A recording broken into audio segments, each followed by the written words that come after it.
ঈসা ইবনে মারইয়াম, ঈসা আলাইহিস সালাতু ওয়াস সালাম আগমন করবেন।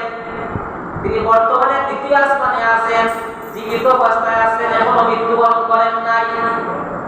সুবহানাল্লাহ বলেন না? ঈসা আলাইহিস সালাতু ওয়াস সালাম আমাদের নবী মুহাম্মদুর রাসূলুল্লাহ সাল্লাল্লাহু আলাইহি ওয়াসাল্লাম আগের নবী।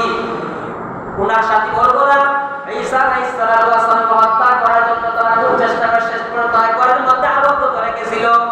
আল্লাহ ফেরেশতার মাধ্যমে ওই ঘরের দিকে উপর দিকে যে আল্লাহ সরাসরি আল্লাহ দ্বিতীয় আসমানে নিয়ে চলে গেছে।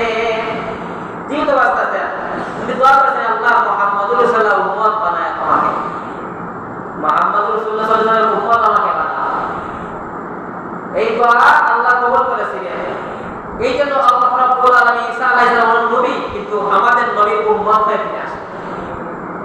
তিনি ঠিক ফজরের সময় দুইজন ফেরেশতা কাঁধে বর করে তিনি আসবেন।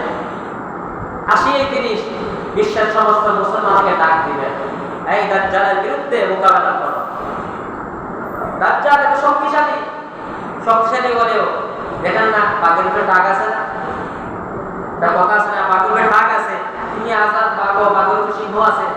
বনের রাজা আমাদের বাংলাদেশে বনের রাজা সিংহ হয়, বনের রাজা বাঘ, কিন্তু বনের রাজা বাঘের থেকে সিংহ আরো বড়, বাঘ সিংহ থেকে আরো বড় আছে।